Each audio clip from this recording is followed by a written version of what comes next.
9 de la mañana con 13 minutos, nos conectamos de inmediato con nuestra primera entrevista de esta mañana. El presidente de Renovación Nacional, el senador Rodrigo Galilea, está con nosotros. ¿Cómo estás, senador? Bienvenido. Muy buenos días, Sebastián. Gracias por el contacto. Senador, a propósito de estos antecedentes que ya exponíamos en nuestra columna de opinión de esta mañana, me gustaría partir conversando con usted sobre este asunto cómo usted observa estos dos hechos que han quedado al descubierto en un par de semanas, lo que ha ocurrido en la FACH, lo que ha ocurrido en el Ejército también, y la posibilidad de que el crimen organizado ya esté penetrando también en las Fuerzas Armadas. ¿Cómo ve estos hechos? A ver, en esto yo comparto, creo que buena parte de las apreciaciones del fiscal nacional, en el sentido de que en esto nadie puede ser ingenuo. El crimen organizado, el narcotráfico, por supuesto que intenta y trata por una u otra medida de capturar las instituciones más importantes del Estado. Trata de capturar a la Fuerza Aérea por razones obvias, le permite transporte de drogas fuera y dentro del país. Lo mismo pasa con todos quienes custodian las fronteras. Lo mismo eventualmente puede pasar con el Poder Judicial y puede pasar con el mismo Ministerio Público, además de otras instituciones. El Congreso también podría ser un flanco obvio para el crimen organizado y para el narcotráfico. Y por eso es que yo en esto he insistido una y otra vez. No hay que ser ingenuos y las instituciones, las más delicadas, como son todas las Fuerzas Armadas, como son Poder Judicial, como son Congreso, en fin, tienen que tener herramientas para prevenir, para descubrir y también para sancionar a sus integrantes que de alguna manera ya hayan sido capturados y estén trabajando para el narcotráfico. Este es un tema extremadamente delicado, es un problema que asola no solamente a Chile, sino que a montones de países en el mundo. La receta es conocida, tratan de capturar a los poderes de las Fuerzas Armadas, Sí. poder judicial, poder político, para de Ahora, alguna manera hacerse difíciles de perseguir. Y por senador, lo mismo, sí, ahora, entendiendo que efectivamente había un riesgo, ¿no? Y Chile no estaba exento de ese riesgo, de la posibilidad de que el crimen organizado infiltrara alguno de estos estamentos o eventualmente las Fuerzas Armadas, la pregunta es qué es lo que hay que hacer a partir de ahora, cuando ya eso ha quedado en evidencia, digamos, y ese riesgo se ha concretado. cada institución tiene que desarrollar sus propios mecanismos, Sebastián, de prevención. Es decir, tiene que tener la formación, explicitar código de comportamiento, cuidado, revisión ya que estamos hablando de la FACH, revisión de cada uno de los paquetes y maletines que se traen para allá y para acá. En el Ejército tendrán otros protocolos, en el Poder Judicial, en el Congreso, exámenes de droga, etcétera, etcétera, etcétera. Cada una de estas instituciones tiene que tener un programa muy, muy severo para, vuelvo a decir, prevenir, descubrir y eventualmente sancionar a sus integrantes que hayan caído en manos del narcotráfico. Senador, en ese sentido, ¿cree usted que es necesario generar nueva legislación respecto a este tema o más bien dejar en manos de cada institución que aborde esto internamente? Me parece que todo lo que son sanciones penales al Ujú. narcotráfico y al crimen organizado están legisladas y de hecho están muy recientemente legisladas. Modificamos la ley del Ministerio Ujú. Público justamente para la creación de una fiscalía supraterritorial que permita perseguir este tipo de delitos con mucho mayor éxito de lo que existe hoy día. El crimen organizado, el narcotráfico, no son delitos que se cometan en un lugar, en un lugar determinado, Mm. sino que normalmente abarcan todo el país y tienen redes internacionales. Sí. Y por lo tanto, no sacábamos nada, voy a poner un ejemplo que se ha dado mucho, de descubrir tráfico de droga en alguna parte del norte y radicar la investigación en el juzgado de Pozo Almonte, por ejemplo. Eso no tiene ningún sentido.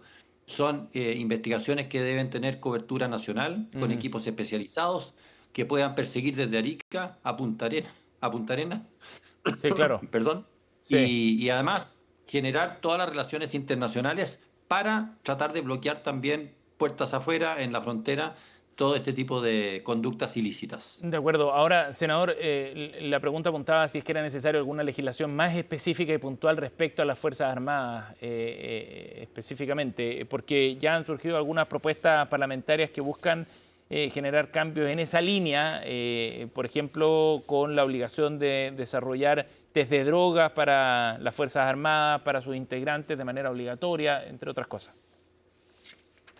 Mire, todos los test de drogas y ese tipo de cosas pueden establecerse por ley, pero la verdad es que la pueden establecer también las propias instituciones de manera inmediata, reglamentariamente y de manera interna. Yo en esto me gusta a mí y creo, estábamos pidiendo de hecho en el Ujú. Senado una conversación con la ministra de Defensa para ver justamente todo el tema de protocolos internos que tienen que tener todas estas instituciones. Creo que ahí, en el rigor interno de cómo ellos deban precaver, prevenir, descubrir y sancionar, cómo se vinculan, si es que descubren algo, con el Ministerio Público. Tú estabas comentando ahora, Sí, ojalá que estas contiendas de competencia en general ya estén totalmente asumidas y resueltas, cosa de que si se descubren esto, no tengamos ese tipo de dilaciones por contiendas, sino que ya todos saben, este tipo de delitos los persigue la Fiscalía Supraterritorial del Ministerio Público. Y ujú. listo, va muy rápido para allá y no nos quedamos entrampados en discusiones jurídicas que pueden finalmente entorpecer más que Sí. ayudar a las investigaciones. ¿Fue un error la forma en la que se manejó este tema esta semana, senador? No, no, yo no lo calificaría de error. Me Ujú. parece que es parte del aprendizaje. Yo debo presumir que la Fiscalía de la Aviación legítimamente en sus primeros momentos pensó que ellos debían ser los que investigaban este tipo de delitos, dadas las circunstancias. Ujú.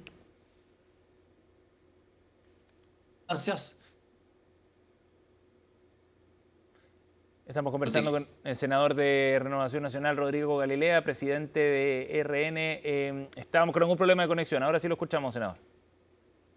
Sí, decía que no me parece que nadie haya actuado de mala fe, sino que se produjo una discusión frente a un hecho que era nuevo y en que la Fiscalía de la Fuerza Aérea pensó que ellos tenían la competencia. Habiéndose aclarado este caso, espero que ya tengamos suficiente jurisprudencia para que en ningún caso, en ninguna de las instituciones castrenses, ni en Carabineros, ni en la PDI, tengamos Ujú. este tipo de discusiones y esté claro quién es el que debe investigar, que muy probablemente sea siempre la Fiscalía Supraterritorial, porque estamos hablando de narcotráfico y no de técnicamente un delito de carácter militar. De acuerdo. Estamos con el senador Rodrigo Galilea aquí en CNN Chile Radio. Senador, queríamos preguntarle, por supuesto, también de otros temas en una agenda política que está súper movida y con hartas novedades también este fin de semana. El Partido Republicano, el Partido Social Cristiano y el Nacional Libertario, los tres juntos han anunciado una lista parlamentaria.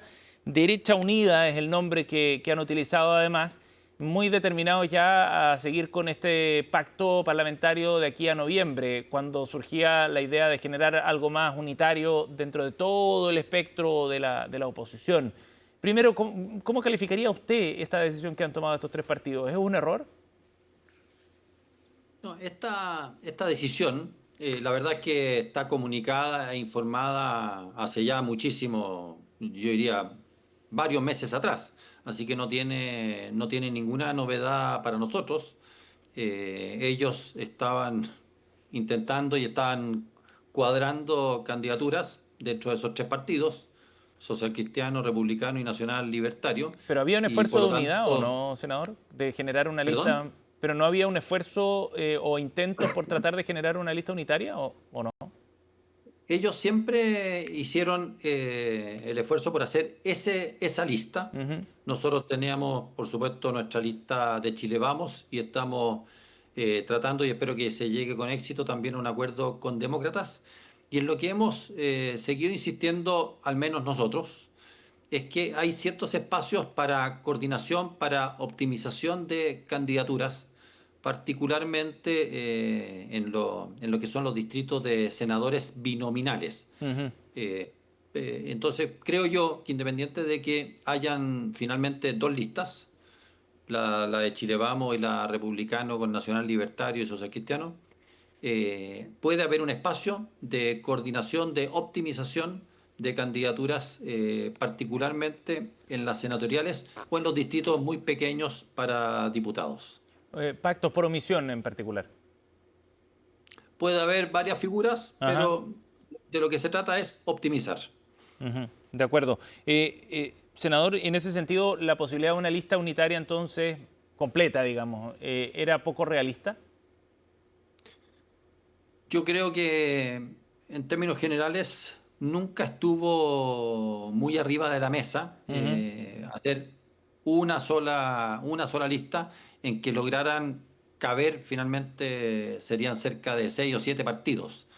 Además de que habían ciertas objeciones, los demócratas no están dispuestos a ir con republicanos y probablemente viceversa. Por lo tanto, había que de alguna manera generar espacios en mm, que si bien existieran dos listas, tratemos de optimizar y coordinar lo mejor posible para tener éxito en las elecciones ujú. de fin de año. O sea, en verdad entonces nunca hubo espacio para una lista única.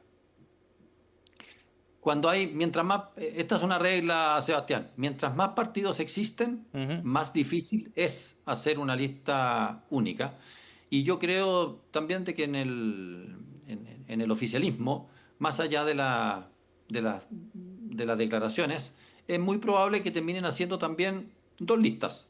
No tiene algo tan raro, es parte de lo casi habitual en las elecciones en Chile. Pero lo que nosotros no debemos abandonar es este empeño de generar optimización para que todo lo que es oposición, que es la amplia mayoría social del país, tenga la mayor representación posible en el ujú. Congreso del próximo año. Ahora, senador, en la eventualidad de que el oficialismo, y según lo que entiendo se están haciendo esos esfuerzos, haya una lista única, eso significa ya entrar, digamos, en desventaja en esa carrera parlamentaria, ¿no? El diputado Guillermo Ramírez decía que eso era jugar con fuego, la posibilidad de ir dividido frente a un oficialismo unido. Si es que efectivamente, que vuelvo a decir, creo que es difícil, Ujú, si es que ellos fueran totalmente unidos, nuestro espacio de coordinación tiene que ser aún más intenso y tiene que ser permanentemente revisado hasta el día de las inscripciones. ujú. Esa es nuestra voluntad, entendemos que así debe ser para representar efectivamente a la mayoría social del país que hoy día es opositora, que en los últimos años, en términos generales, ha actuado unida y que perfectamente puede, de alguna manera, proyectar esa coordinación y esa unión que debe existir en ciertos propósitos comunes. Ujú. Senador, ¿y usted cree que las decisiones que han adoptado estos tres partidos de llevar una lista única y el hecho de que no se haya podido llegar a algún acuerdo, tiene efectos pensando luego en la segunda vuelta presidencial? A ver, nosotros desde Chile Vamos, evidentemente, consideramos que tiene que haber un cambio de gobierno. Y ese cambio de gobierno significa que claramente la representante del actual oficialismo, que acaba de ganar las primarias, Ujú, Janet Jara, no llegue a ser presidenta de Chile. mm, Y por lo tanto, eso nos parece absolutamente prioritario. Tenemos que generar una alternativa nueva. Nosotros consideramos que Evelyn Matei es la que mejor representa la posibilidad de dar un paso hacia adelante. Así que haremos todos los esfuerzos, pero de lo que se trata muy fundamentalmente, junto con que gane Evelyn Matei, es que haya un cambio de rumbo en la manera de gobernar el país, que sea mucho más eficiente y que resuelva ujú. efectivamente los grandes problemas que tiene el país, particularmente en temas de seguridad y en segundo lugar de impulsar el progreso económico a un ritmo muy distinto del que lo estamos haciendo el día de hoy. Oiga, senador, en todo caso, entremos en esa arena, en la de la carrera presidencial. El panorama parece muy poco auspicioso para Evelyn Matei y diría cada vez peor de acuerdo a las encuestas que muestran un declive bien sostenido. La tendencia a la baja se refleja en distintos sondeos con metodologías distintas y en el caso de la última encuesta CADEM, casi dramático el resultado para Evelyn Matei, marca 9% en las preferencias espontáneas. Es su peor resultado desde 2023. ¿Cómo interpreta usted este resultado, senador? ¿Está preocupado con esto? A ver, Sebastián, existen cerca de 6 encuestas que de una u otra manera se van haciendo con cierta periodicidad. Ujú.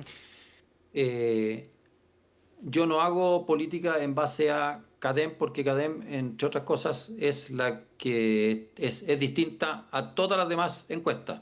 Es una, es Anda una mala encuesta. completamente, completamente desfasada y no coincide ni con lo que nosotros vamos midiendo, ni con lo que expresan en los últimos 10 días. Tuvimos la CEP, tuvimos la Criteria, tuvimos la Activa Research, tuvimos el panel ciudadano, en fin, eh, todas ellas, cual más cual buena, muestran una cierta situación en que Kast y Matei están bastante cercanos entre sí y Cadem muestra una cosa completamente alejado de eso, que a nosotros no nos calza, sinceramente, por ningún lado. Y por lo tanto, yo no voy a opinar sobre una encuesta que me parece que está errada, que es demasiado poco coincidente con el resto. Pero yendo al fondo, nosotros tenemos nuestra misión de sintonizar con mayorías ciudadanas. Eso es lo que le importa al comando de Evelyn Matei, lo que le importa a ella, dar un paso adelante en lo que son las proyecciones del país. Si siguiéramos con el lado del oficialismo, bueno, es seguir exactamente 4 años más con una forma de gobierno como la que hemos tenido en estos últimos 3 años y medio. Creemos que Senador, también nosotros somos capaces, de alguna manera, de sacar al país de esta dinámica polarizada de grupos de personas que no se tienen ninguna confianza, grupos políticos que son incapaces de conversar entre sí. Nosotros hemos demostrado en agenda de seguridad, por ejemplo, que somos capaces de proponer, de juntar los votos y sacar leyes importantes para adelante. senador, Todo pero lo eso no que se es refleja finalmente en el apoyo ciudadano, porque más allá de los cuestionamientos sobre CADEM específicamente, la tendencia que muestran otros estudios que usted mencionaba es que Evelyn Matei va cayendo en apoyo y José Antonio Kast va subiendo. las encuestas van y vienen, Sebastián. Si tú mirabas a José Antonio Cast hace 3 meses atrás, estaba en el piso y había mostrado una bajada muy permanente. Ahora subió, Kaiser había subido y ahora bajó. Janet Jara, por supuesto, consolida lo que fue su triunfo en las primarias. Ujú. En fin, esto es una campaña larga en que probablemente todos los candidatos van a tener momentos mejores y momentos peores. Bien, Pero no me senador. detengo yo y por eso no podemos hacer política en base a encuestas ni semanales ni Ujú. quincenales, sino que con un proyecto mucho más importante. Y vuelvo a decirte, esa capacidad que ha Sí. tenido Chile Vamos de generar leyes y proyectos para la seguridad del país, ley antiterrorista, Ujú. ley de robo de madera, ley de usurpaciones, protección privilegiada para las policías, nacieron del impulso de Chile Vamos Sí. en el Congreso en Senador, que logramos generar mayorías para tener buenas leyes. No sacamos nada con insultarnos unos a otros, sino que tenemos que ser capaces de generar espíritu colaborativo para sacar adelante al país. lo último, senador, antes que se nos vaya el tiempo, ¿qué visión tiene usted de la cumbre que ha convocado el presidente Gabriel Boric con líderes internacionales de Brasil, de Colombia, de España, que se van a reunir en este foro Democracia Siempre? ¿Cómo lo interpreta en el contexto de las relaciones internacionales de hoy, ¿no? Con la discusión arancelaria que está en curso, con lo que eso ha significado? Hay como un movimiento de piezas bien importante afuera. ¿Cómo interpreta usted entonces esta convocatoria que hace el presidente? A ver, Esa es una convocatoria que hace el presidente básicamente destinada a su propio sector político ideológico, hoy día muy ligado a Lula en Brasil, a Petro en Colombia, a Sánchez en España. A mí me parece que los presidentes de la República tienen que tener una mirada más amplia. Yo no estoy de acuerdo con que el presidente se embarque en ese tipo de actividades internacionales en que solamente aborda e invita a personas de una determinada, a presidentes de países de una determinada tendencia ideológica. Ujú. Los intereses de Chile, y esto es muy importante, no son los intereses de un partido, no son los intereses de una ideología en particular. Los intereses del país son de la nación en su conjunto. Y por lo tanto, cuando queremos profundizar algunas relaciones internacionales, tenemos que hacerlo pensando en los intereses del país, en su completa completitud, Bien. sabiendo qué significa en las relaciones con Europa en su conjunto, con Estados Unidos y Canadá en su conjunto, con el Asia-Pacífico en su conjunto. Tenemos que ser capaz siempre, y el presidente de la República en particular, de tener una mirada amplia que beneficie al país y que no nos meta en problemas que no tenemos por qué meternos. Bien. Senador Galilea, gracias por el contacto, muy amable. Bueno, muchas gracias, Sebastián. Nos vemos. Buenos días. 9:35, pausa, ya volvemos con Voces del Poder aquí en CNN Chile Radio.